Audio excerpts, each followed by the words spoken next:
صباح الخير، اهلا ازيكم يا حبايبي في قناة بيت سارة. معلش اتأخرت عليكم شوية في الروتين، بس والله كان عندي حاجات كتير بعملها في البيت في التنظيفات. هبقى اقول لكم انا ماشية ازاي، يعني بحيث ان انا اخلص اللي ورايا يعني قبل الولادة ان شاء الله باذن الله. المهم صحيت من النوم، فطرت. اول حاجة بفطر طبعا عشان اقدر اكمل اليوم. كان عندي شوية غسيل كده غسلتهم، انا كنت غاسلة الفرش، كنت لما الفرش كله يعني بتاع الانتري وبتاع اوضه النوم وكل حاجه، فغسلته وكده وقلت ان شاء الله باذن الله هفرش مره واحده باذن الله. وهنا بوريكم بالفوطه اللي انا كنت جايباها في المشتريات. بصوا والله يعني الفوطه الجري دي، ده يمكن تالت غسله ليها، ما شاء الله بيتغسلوا وبيرجعوا زي الفل.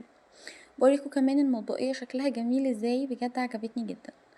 وانا كنت وعدتكم ان انا هوريكم برضو البتاع بتاع الدهون. بصوا انا مش عايزه احكم عليه، يمكن ما يكونش هو الاصلي، مش عارفه يعني، بس هو عادي، عادي قوي يعني، فاهمين يعني. يمكن سيترس طبعا احسن منه بكتير واقوى منه بكتير. خلاص. المهم رشيت البوتاجاز كله بيه كده. وسبته شويه، يعني سبته بتاع حوالي مثلا 5 دقايق لحد لما لقيت الفوران بتاعه قل خالص. وابتديت ان انا ادعك، بس خد مني مجهود مش زي سيتروس مثلا، لا هو خد مني مجهود وعشان تنضف يعني. المهم الحمد لله نضفت البوتاجاز. انا عارفه ان النهارده يوم تفريزات، فطالما يوم تفريزات يبقى نعمل اكل خفيف. المهم عملت البطاطس دي، جربوها هتعجبكم جدا. قطعوا بطاطس اي تقطيع تحبوها، حطوا عليها معلقه من الثوم ومعلقه من السمنه، يفضل البلدي، ما عنديش بلدي حطوا سمنه عادي. وبحط عليها حبة ملح، بحط عليها كمون بس بنكتر الكمون شوية لان هي حلاوتها بالكمون اصلا. بنحط عليها شوية مية وبنحطها على النار، وانا بعملها دايما جنب مكرونة وبيض مدحرج. طبعا ان هنا البيض المدحرج ده اللي انا قصدي بيه ان كل يوم يكون فيه بروتين. ما قلتش كل يوم يبقى فيه لحمة، ما قلتش كل يوم يبقى فيه فراخ، لكن عنصر البروتين يبقى موجود، ده اللي كان قصدي عليه. احنا الحمد لله كلنا يعني ماشيين بستر ربنا يعني. بس علشان الاولاد يتغذوا كده ان شاء الله، لو هتسلق لهم بيضه ياكلوها.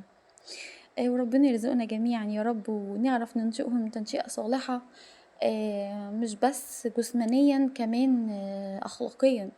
لانه الاخلاق بصراحه بقت كنز دلوقتي. يعني انا لما بشوف ربنا يعافينا يا رب الاولاد واصلين لايه، خصوصا ان انا مدرسه، فبتعامل كتير مع الطلبه وكده. فالتربية مش سهلة والاهالي فعلا بتتعب. يعني انا مينفعش اشوف ولد اخلاقه مش كويسة اقول اصلي اهله ما تعبوش معاه او اهله ما ربوش. لا والله بيبقوا تعبانين معاه وبيربوه. بس الاولاد بجد ربنا يهديهم ويصلح حالهم يا رب. متعبين، وكمان مش انتي لوحدك اللي بتربي، انتي بتربي والمجتمع حواليكي بيربي كمان. والاولاد دلوقتي ما بقوش زي زمان. يعني زمان مثلا كنت تقولي للولد او للبنت ما تعملش ده غلط مش عارف ايه فيتقبل، لكن هو دلوقتي هو مش متقبل النصيحة، مش متقبل ان انتي تقولي لي اعمل ايه وما اعملش ايه. فبيبقى احنا مضطرين ان احنا نصاحبهم. محدش يقول لي لا، المدرس او الام او الاب لو صاحبوا عيالهم برستيجهم هيضيع او كده. لا للاسف هو الجيل ده عايز كده، عايز ان انت تصاحبه بأدب طبعا وباحترام، وتعلمه ان هو يحترمك وكل حاجة، بس تصاحبه تحسسه ان انت بتعمل كده فعلا عشان مصلحته. احنا طبعا بنعمل كده عشان مصلحتهم قطعا يعني، بس هو يحس ان انت صاحبه وان انت كمان ليه غلطاتك، ولما بتغلط بتعتذر، بتقول انا غلطت، بتعترف بغلطك. دي حاجة بتنمي عندهم كده فكرة ان ايه، انت مش احسن مني، احنا بشر وكلنا بنغلط. يعني انا مثلا ما ينفعش ان انا اكون مش بصلي، او ان انا اكون بقطع في الصلاة واقول لولادي صلوا. لا مش هتيجي، مش هيصلوا مهما عملت مهما حصل، مش هيصلوا. هما لازم يشوفوني الاول بصلي وبعد كده اقول لهم ما تيجوا ما تشوفوا الصلاة تعالوا كده، فاهميني. ما ينفعش مثلا يكون اب بيشرب سجاير وبيطلب من ابنه انه ما يشربش سجاير، لا مش هيجي.